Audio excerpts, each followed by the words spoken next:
The offseason disrespect for Carolina basketball and football is very real, and it's very all over social media. You've seen it, you know what I'm talking about. So I got some bones to pick today. I'm looking at you, Fox College basketball, and we got to set some things straight. And that's exactly what we're going to do on today's episode of Locked On Tar Heels.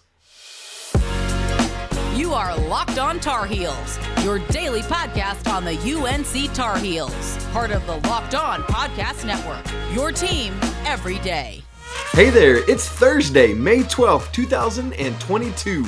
Welcome into the Locked On Tar Heels podcast. I'm your host, Isaac Schade, beat writer for Sports Illustrated's All Tar Heels website, and I want to thank you all for making Locked On Tar Heels your first listen, or for those of you watching, your first watch every single day.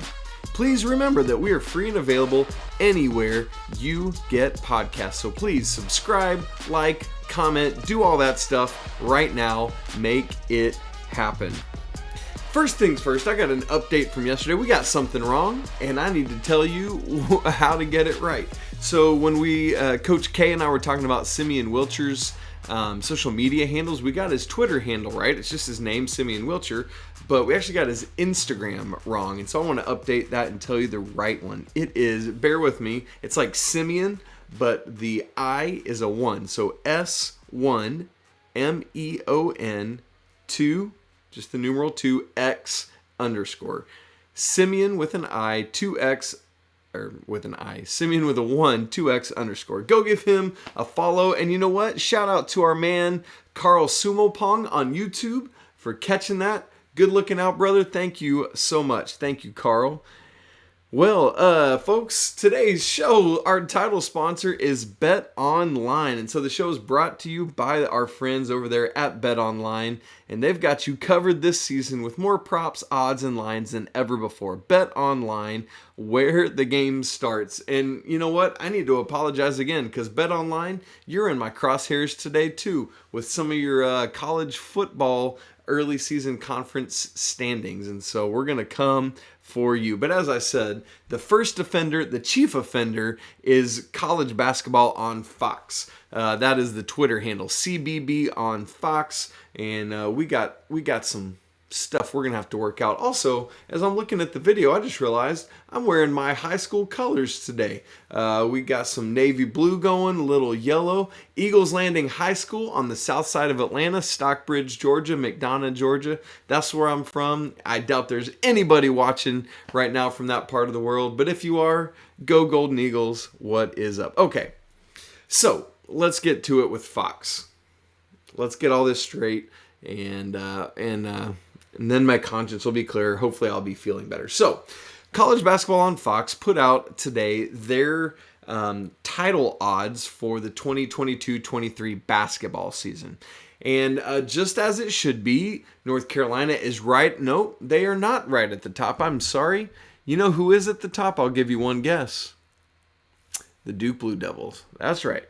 So, let me give you their top 10 odds to win next season's national championship. You ready? Duke at plus 1,000. UNC, Kansas, Kentucky tied at second with plus 1,100. That puts Gonzaga and Houston tied for fifth at plus 1,300. Following them, Arkansas and Baylor are tied at 7th with plus 1,400. UCLA 9th, plus 1,600. And Arizona plus 1,700. For those who, I don't keep up with a ton of betting stuff, but that just simply means, like, Carolina is plus 1,100, so that means a standard $100 bet. If Carolina wins the national championship, you would get $1,100 back. You don't have to bet $100, but that's the ratio. So that's what all those numbers mean.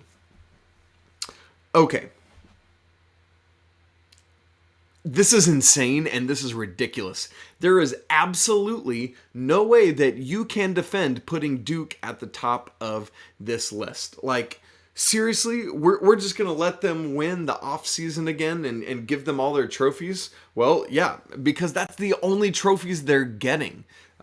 Duke yes, they finally won a regular season ACC championship this past season. Congratulations, you did it. It's been a minute. But that's all Duke does essentially recently is win the offseason and nothing else, because they care more about winning recruiting battles than they do winning on the court. I guess that's my hot take of the day. Duke cares more about winning recruiting than they do winning basketball games. Let's say that. But at what point do we stop giving Duke the benefit of the doubt and putting them at the top of preseason lists, whether it's the ACC or, in this case, the entire nation? No, absolutely not. Let's look at this. Look at it with me in terms of last year's national championship game. Or not national championship. They didn't make it that far. Carolina and Kansas did. In the Final Four game against Carolina, Duke played 7 guys. Count them. 1, 2, 3, 4, 5, 6, 7. Here they are. I'll name all 7 of them for you. Paolo Banchero, Mark Williams, AJ Griffin, Wendell Moore Jr., Trevor Keels, Theo John, and Jeremy Roach. Well, if they're the best title odds to win this whole thing, then they must be bringing a lot of those 7 guys back, right? Well, let's look at it and figure that out, because surely they must have a lot of guys coming back. Paolo Banchero, nope, gone, NBA draft. Mark Williams, nope, he's gone, NBA draft. Oh, AJ Griffin, gone, NBA draft. Wendell Moore Jr., gone, NBA draft. Trevor Keels, currently in the NBA draft. Theo John, gone. Eligibility, he's out of it. Jeremy Roach, hey, there we go. Finally, we found one of these 7 guys who's coming back. And yeah, to be fair, he was their starting point guard. Not the entire season, but won the job from Trevor Keels along the way. So Duke returns 1 of the 7 guys that were in their rotation season. And we're going to just go ahead, Fox College Basketball, and put them at the top of the heap with the best odds to win the national championship? What are you smoking? In what world does that make any sort of sense? Listen, yes, I can recognize that Duke, once again, has a very talented crop of freshmen coming in for Jon Scheyer's first season at the helm.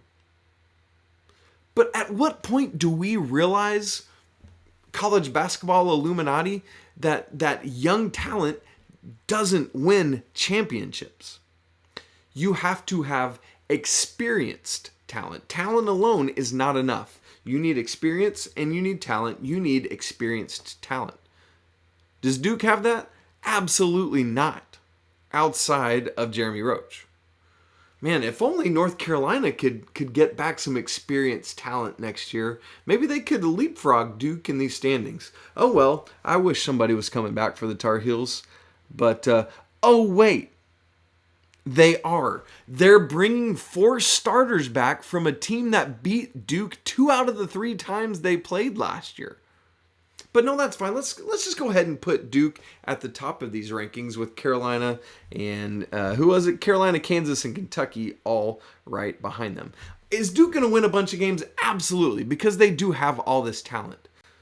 But I can almost guarantee you they're not going to win the ACC regular season. I can even more guarantee you they're not going to win a national championship. Because, especially in this era now, with a bunch of guys coming back with NIL money being a thing, there's a lot more talent that is returning to college basketball than we've seen in any season recently.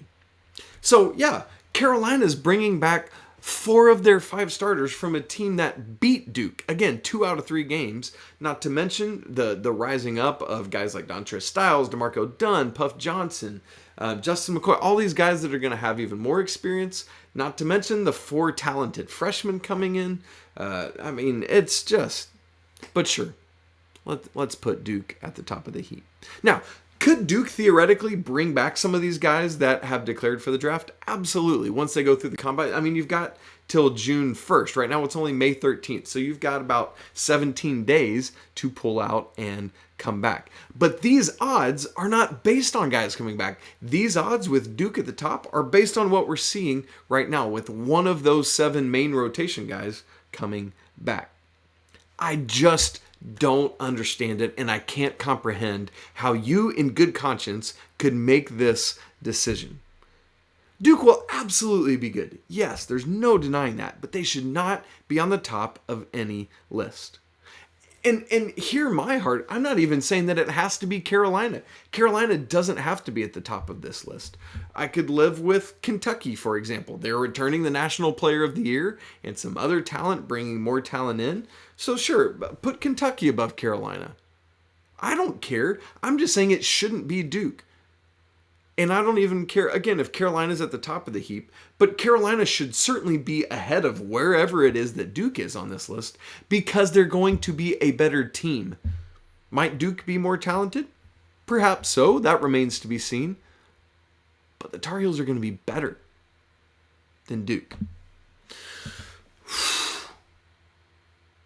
But here's the thing. I'm not even done with Fox Sports yet.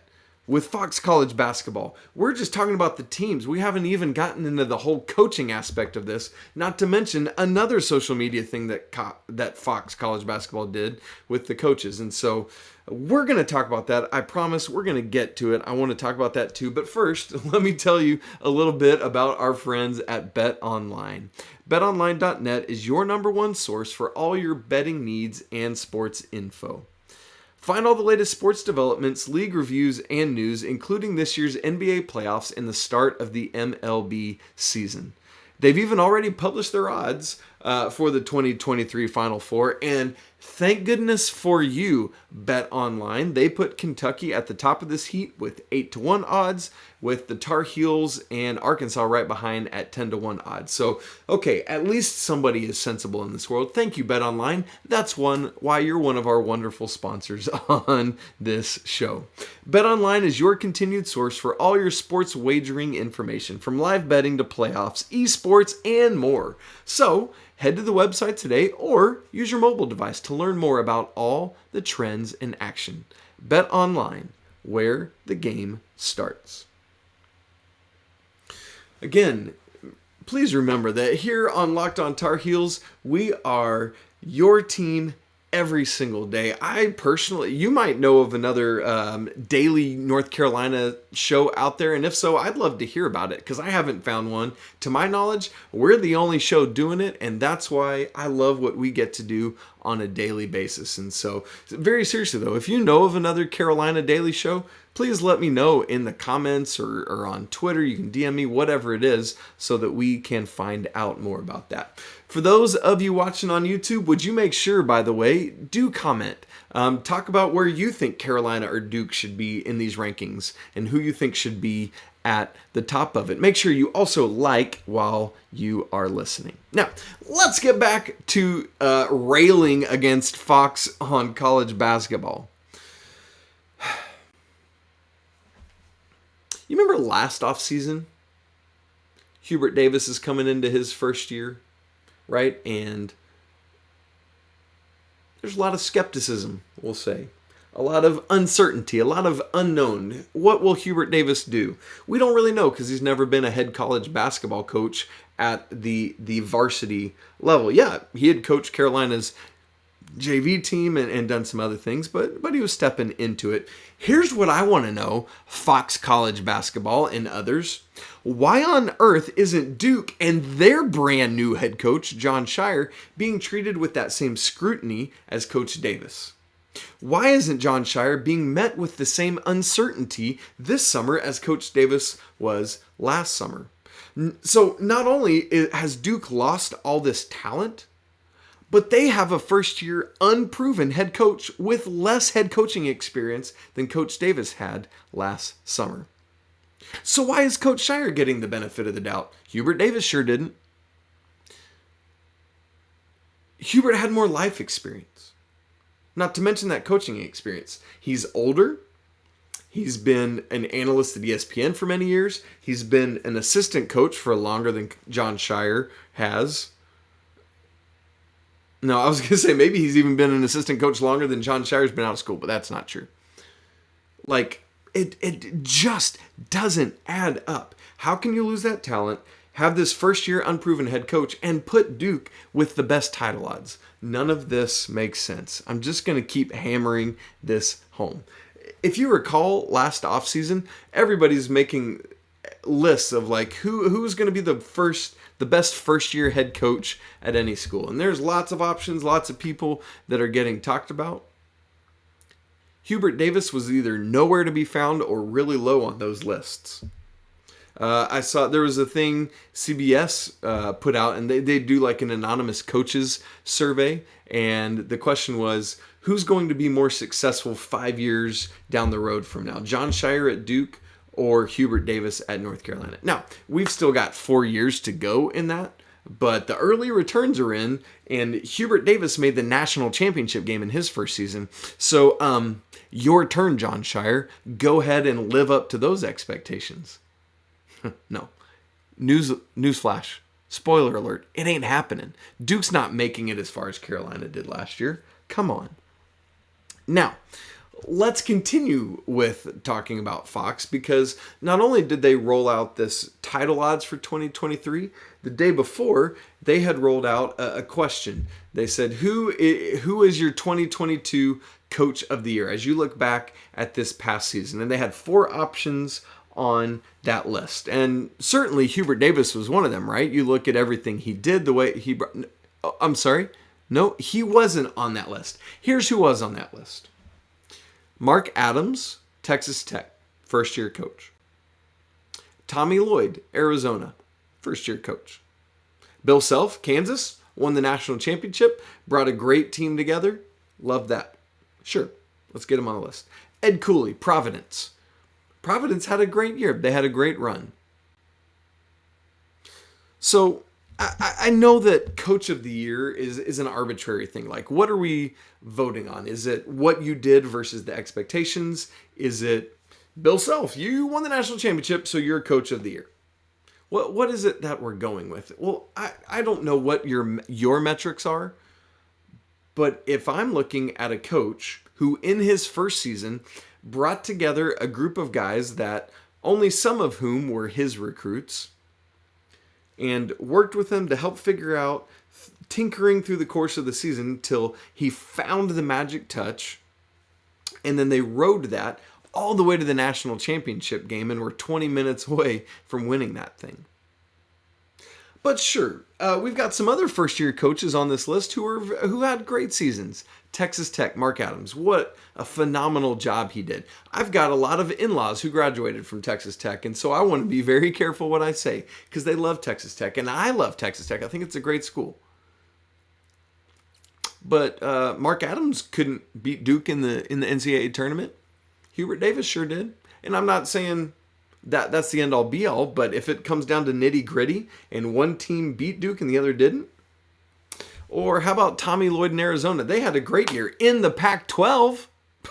The Pac-12. I know the ACC got dumped on this year. The Pac-12 is a joke. Like, Gonzaga would come in and run that thing every year. And so, yeah, Arizona had a great year. They had a lot of great talent.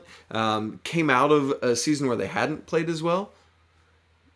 But Arizona didn't make much postseason noise. And I know it's not all about postseason noise, but we got to look at the entirety of this thing.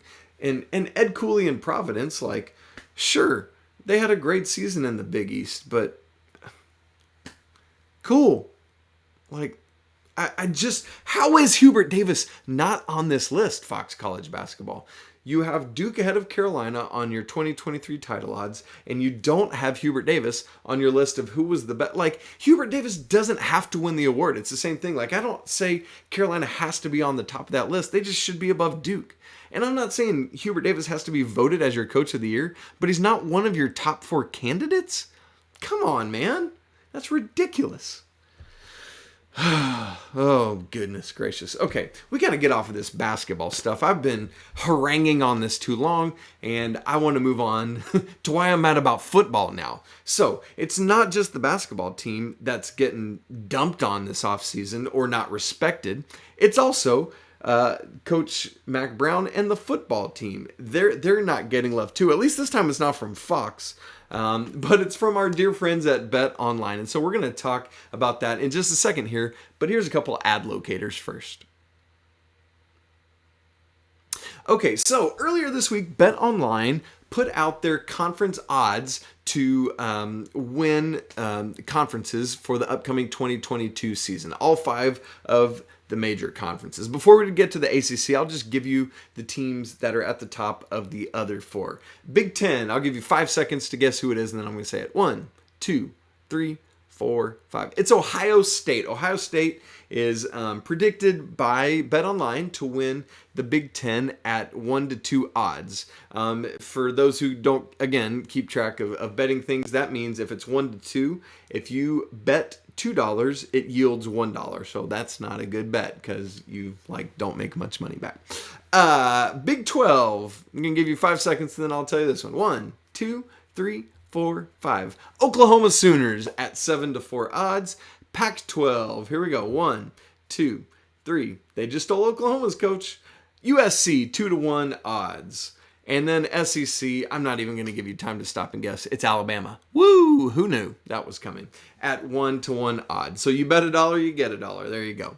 Now, that's fun, but we're here to talk about the ACC. As you might well guess from, this is like the frustration episode for Isaac Schade, and I apologize, but sometimes it just boils over, and I just get mad at the lack of respect that Carolina gets, and we got to talk about it. So, let's look at the ACC. Tar Heels at the top, right?